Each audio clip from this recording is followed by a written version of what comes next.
Hi friend, कैसे हैं आप सब लोग। आप सबके लिए समान ज्ञान विज्ञान स्पीडी से कुछ महत्वपूर्ण प्रश्न लेकर के आए हैं, जो कि railway, group D, NTPC, loco pilot सभी एग्जाम में बार बार पूछे गए प्रश्न हैं।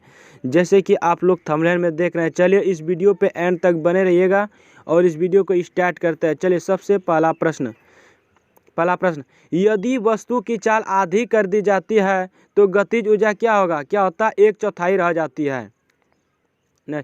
छोटी जी का मान होता है कितना होता है, छोटी जी का मान होता है 9.8 मीटर प्रति सेकंड स्क्वायर। छोटी जी का मान विषुवत रेखा पर होता है। छोटी जी का विषुवत रेखा पर मान कितना होता है, 0 होता है। छोटी जी का मान ध्रुवों पर होता है कितना होता है, महत्तम। पृथ्वी की सतह से ऊपर या नीचे जाने पर छोटी जी का मान क्या होता है, घट जाता है। पृथ्वी के घूर्णन गति बढ़ाने पर छोटी जी का मान क्या होगा, कम हो जाएगा। पृथ्वी के घूर्णन गति के घटने पर छोटी जी का मान बढ़ जाता है। पृथ्वी के केंद्रक पर छोटी जी का मान क्या होता है, 0 होता है। पृथ्वी के केंद्रक पर छोटी जी का मान क्या होता है, 0 होता है। पृथ्वी के लिए पलायन वेग का मान कितना होता है, पृथ्वी के लिए पलायन वेग 11.6 किलोमीटर प्रति सेकंड। सूर्य के लिए पलायन वेग का मान होता है कितना होता है, 42 किलोमीटर प्रति सेकंड। चंद्रमा के लिए पलायन वेग का मान होता है कितना होता है, 2.37 किलोमीटर प्रति सेकंड। पृथ्वी की सतह से ऊपर जाने पर वायुमंडलीय दाब क्या होता है, कम हो जाता है। जब पृथ्वी से हम ऊपर जाएंगे तो वायुमंडलीय धीरे धीरे कम हो जाता है। वायुमंडलीय दाब को मापा जाता है, किसमें मापे जाते हैं वायुमंडलीय दाब को, वायरोमीटर से। वायरोमीटर का पाठ्यांक जब अचानक नीचे गिरता है तो उसमें किसका संकेत आता है, आंधी आने की संभावना होती है। वायरोमीटर में पाठ्यांक जब धीरे धीरे गिरता है तो क्या संकेत आता है, वर्षा होने की संभावना होती है। बर्फ को 2 टुकड़े में आपस में दबाने पर टुकड़े आपस में चिपक जाता है, क्योंकि दाब अधिक होने से बर्फ का गलनांक घट जाता है। शुद्ध जल का घनत्व होता है कितना होता है, शुद्ध जल का घनत्व 1 ग्राम सेमी क्यूब या 10³ ग्राम प्रति मीटर क्यूब। बर्फ का घनत्व अधिकतम होता है कितना होता है, बर्फ का घनत्व कितना होता है, 0.9 ग्राम प्रति मीटर से सेमी क्यूब। द्रव का घनत्व अधिकतम होने पर पृष्ठ तनाव क्या होता है, बढ़ जाता है। द्रव का घनत्व बढ़ने पर कोशिका नली में क्या होता है, कम चढ़ता है, कोशिका नली में कम चढ़ता है। दाब बढ़ने पर द्रव की संयनीयता क्या होती है, घट जाती है, क्या होती है, घट जाती है। नेक्स्ट, ताप बढ़ने पर गैस की संयनीयता क्या होती है, बढ़ जाती है। आंधी आने पर छप्पर का उड़ना किस सिद्धांत पर आधारित है, बर्नौली के सिद्धांत पर आधारित है। यंग प्रतिअवस्था गुणांक का एसआई मात्रक है, क्या होता है, न्यूटन प्रति मीटर स्क्वायर।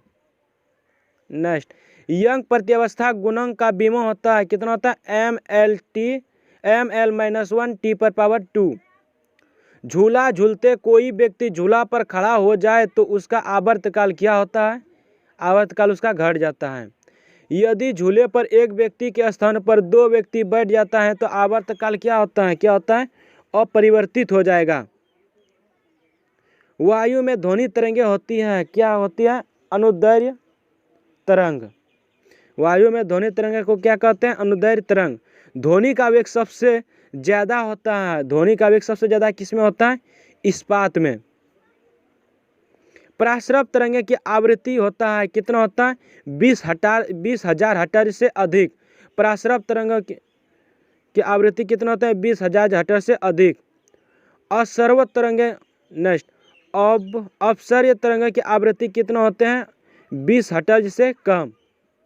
अस्पष्ट प्रतिध्वनि सुनने के लिए प्रस्रव तल व ध्वनि स्रोत के बीच की न्यूनतम दूरी कितने होना चाहिए, 17 मीटर।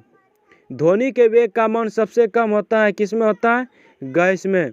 वायु में ध्वनि का वेग तापमान को घटने में क्या होता है, घटता है। वायु में ध्वनि का वेग तापमान को घटने पर क्या होगा, घट जाएगा।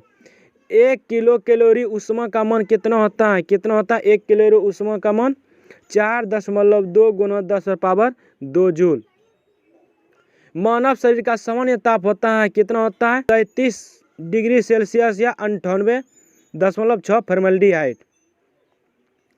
कमरे का सामान्य ताप होता है कितना होता है 27 सेल्सियस में 27 सेल्सियस या फॉर्मेल्डिहाइड में 80.6 फॉर्मेल्डिहाइड। विशिष्ट ऊष्मा का एसआई मात्रक होता है क्या होता है जूल या किग्रा या केल्विन। गुप्त ऊष्मा का एसआई मात्रक होता है जूल प्रति किग्रा। केल्विन पैमाने में बर्फ का गलनांक होता है कितना होता है 273 केल्विन। नेक्स्ट, झरने में जब जल ऊंचाई से गिरता है तो उसका ताप क्या होता है बढ़ जाता है। ताप को केल्विन पैमाने पर परमाणु शून्य ताप होता है कितना होता है -273 सेल्सियस -273 सेल्सियस। नेक्स्ट, विद्युत केतली में पानी किस कारण गर्म होता है किस कारण गर्म होता है संवहन के कारण। वायरोमीटर एक यंत्र है जो मापता है किसको मापता है ऊष्मीय विकिरण को। नेक्स्ट, किसी ठोस पदार्थ को बिना द्रव में बदलने सीधे वाष्प अवस्था में परिवर्तित होने को क्या कहते हैं ऊर्ध्वपातन। जिस ताप पर कोई ठोस पदार्थ ऊष्मा पाकर द्रव में परिवर्तित होता है तो कहलाता है क्या कहलाता है उसका गलनांक। जिस ताप पर कोई द्रव ऊष्मा पाकर वाष्प में बदलता है तो क्या कहलाता है उसका क्वथनांक। द्रव से वाष्प में पदार्थ को अवस्था में परिवर्तित को कहते हैं क्या कहते हैं वाष्पन। ठोस से द्रव में पदार्थ को अवस्था परिवर्तित को कहते हैं क्या कहते हैं उसको उसका गलनांक कहलाता है। दाब बढ़ने से किसी द्रव का क्वथनांक क्या होता है बढ़ जाता है। तेज हवा वाली रात्रि में ओस नहीं बनती है क्योंकि वाष्पीकरण के दर तेजी से होती है। ठोस कपूर से कपूर वाष्प बनने की प्रक्रिया को क्या कहते हैं क्या कहलाता है ऊर्ध्वपातन।